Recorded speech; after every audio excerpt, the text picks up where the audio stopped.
नमस्ते, मी जयदीप कदम। आजचा विषय थोडा गंभीर आहे। आज आपण असे विश्लेषण करण्याचा प्रयत्न करणार आहे की जे काही हल्ले होतात किंवा युद्ध झाली त्याचा स्टॉक मार्केटवर आपल्याला काय परिणाम पाहायला भेटला।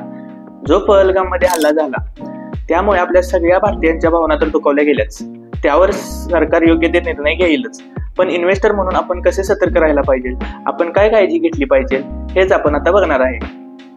बऱ्याचशाच इन्व्हेस्टर्सना असे वाटते जर पुढे जाऊन जर युद्ध झालं तर माझ्या पोर्टफोलिओचं काय होईल, तर काळजी करू नका, त्याचेच उत्तर आपण या व्हिडिओमध्ये बघणार आहेत। आज आपण जे काही आधी हल्ले झाले, युद्ध झाली तेव्हा मार्केट कसं रिॲक्ट करत होतं, काय घडलेलं मार्केटमध्ये हे तर जाणून घेणारच आहे। त्याचबरोबर पुढे काय घडू शकेल याचा सुद्धा अंदाज बांधण्याचा आपण प्रयत्न करणार आहे। चला तर मग विश्लेषण सुरू करूया। सगळ्यात पहिला मी तुम्हाला उदाहरण देतो पुलवामा अटॅकचं। 14 फेब्रुवारी 2019 रोजी जो पुलवामाचा अटॅक झालेला तेव्हा मार्केटनं काय रिॲक्ट केलं हे आपण डायरेक्ट चार्टवरच बघूया। 14 फेब्रुवारी 2019 रोजी मार्केटनं निगेटिव्ह क्लोजिंग दिलं, त्यानंतर 2 दिवस मार्केट हे निगेटिव्हच राहिलं, नंतर मार्केटने एक चांगली रॅली दिली। परत 27 आणि 28 फेब्रुवारीला जेव्हा एअर स्ट्राईक झाली तेव्हा मार्केट हे टोटली साईडवाईज राहिलं आणि परत त्याने आपली रॅली कंटिन्यू केलेली आपल्याला दिसली। आपल्याला जर प्रॉपर अनालिसिस करायचं असेल तर आपण ब्रॉडर व्ह्यू बघणं सुद्धा गरजेचं आहे। आता आपण फक्त त्या दिवशी काय झालं किंवा त्याच्या 2-3 दिवस काय झालं एवढंच बघितलं, पण ब्रॉड व्ह्यूला आपल्याला काय कळतं की निफ्टी कोणत्या ट्रेंडमध्ये आहे, जर ती डाऊन ट्रेंडमध्ये आहे का अप ट्रेंडमध्ये आहे।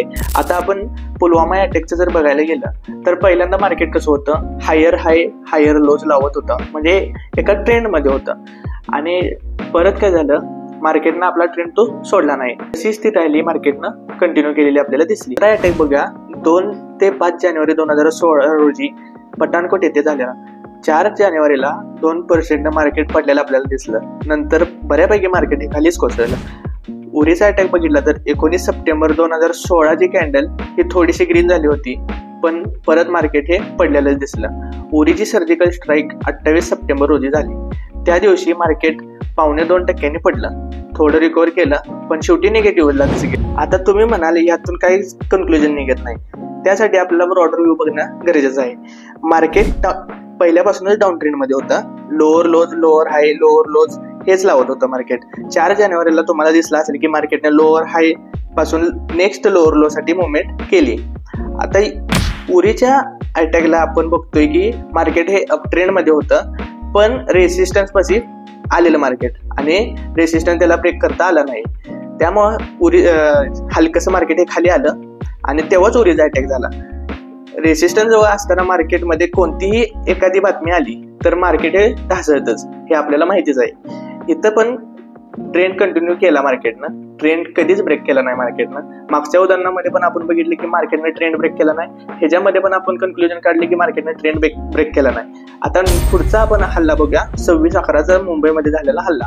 त्यामध्ये मार्केट हे कसं होतं, मार्केट हे साईडवाईजच होतं, पण ब्रॉडर व्ह्यू आपण बघितला तर आपल्याला समजते की मार्केट एक डाऊन साईडची रॅली करून कन्सोलिडेट करत होतं आणि सपोर्ट लेवल पाशी आलेलं, आणि मार्केटने एक बॉटम फॉर्म केला आणि अपसाईडला रॅली दिलेली आपल्याला पाहायला भेटलं।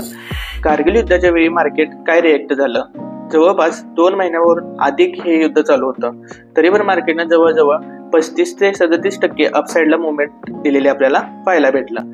ह्यातून आपण काय कन्क्लुजन काढू शकतो, पहिलं म्हणजे शॉर्ट टर्म पेक्षा लॉंग टर्म व्ह्यू आपण बघितला पाहिजे, आणि दुसरं म्हणजे आपल्या लॉजिकच्या पण विपरीत मार्केट जाऊ शकतं, ह्यातून आपल्याला समजलं। त्यावरून मार्केटचा अंदाज लावाय की पहलगाम अटॅक नंतर मार्केट काय रिॲक्ट करू शकतं।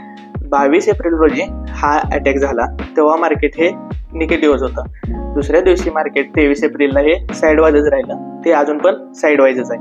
आता आपण मार्केटचा ब्रॉडर व्ह्यू बघा। मार्केट आधी लोअर लो लोअर हाय लोअर लो लोअर हाय लावत होतं, त्यातून काय झालं मार्केटनं प्रिव्हियस हाय ब्रेक करून वर आलं मार्केट, आणि ती लेवल ऍज अ सपोर्ट म्हणून मार्केटनं ऍक्ट केली, आणि तिथंच मार्केट आता कन्सोलिडेट करताना आपल्याला दिसत आहे। डाऊन ट्रेंड मध्ये जे मार्केट होतं ते रिव्हर्सल झालेलं आहे, आणि जर हे रिव्हर्सल असेल तर मार्केटनं हे रिव्हर्सल कंटिन्यू करायला हरकत नाही।